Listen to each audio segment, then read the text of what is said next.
bisa dipermainkan oleh negara manapun. Maka Bung Karno mengajukan syarat. Dialog pun terjadi antara Bung Karno dan Khrushchev. Saya mau datang ke Moskow dengan satu syarat mutlak yang harus dipenuhi. Tidak boleh tidak, kata Bung Karno. Khrushchev pun balik bertanya, apa syarat yang Paduka Presiden ajukan? Bung Karno menjawab, temukan makam Imam Bukhari, saya ingin menziarahinya. Tentu saja Khrushchev yang komunis tulen pun sangat bingung. Siapa Imam Bukhari, pikirnya.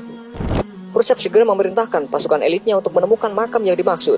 Ternyata hasilnya nihil. Khrushchev kembali menghubungi Bung Karno. Maaf Paduka Presiden, kami tidak menemukan makam orang yang Paduka cari.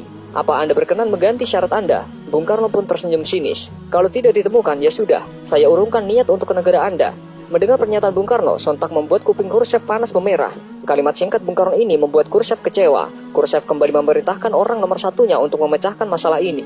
Akhirnya, setelah melalui penelusuran yang teliti, serta mengumpulkan informasi dari orang-orang tua muslim di sekitar Samarkand, akhirnya makam imam besar kelahiran kota Bukhara tahun 810 Masehi itu ditemukan. Imam Bukhari yang memiliki jasa begitu besar bagi agama dan umat muslim itu dimakamkan di Samarkand pada tahun 870 Masehi.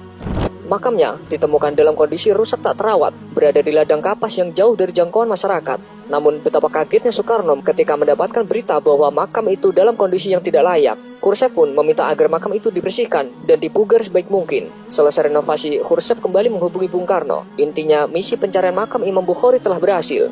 Sambil tersenyum, Bung Karno mengatakan, baik, saya akan datang ke negara Anda.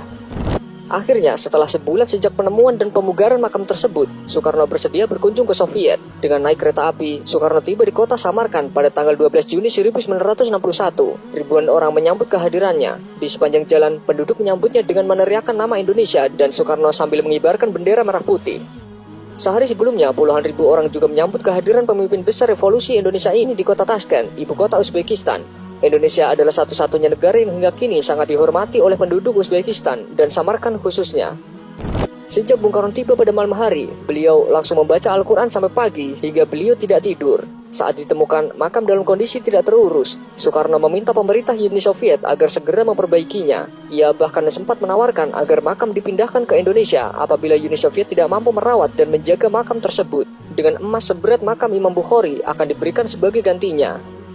Versi lain yang berkembang di Uzbekistan menyebutkan berkat Soekarno, makam Imam Bukhari dipugar besar-besaran. Dulunya makam itu tidak terlihat kemegahannya, tetapi jelang ziarah Soekarno, makam dibersihkan dan direnovasi hingga tampak megah. Sejak saat itu, pihak Barat pun menilai kunjungan Soekarno ke Moskow tak hanya untuk urusan politik, melainkan juga ziarah. Dan hal ini juga menunjukkan kepada mata dunia bahwa Indonesia tidak bisa diatur.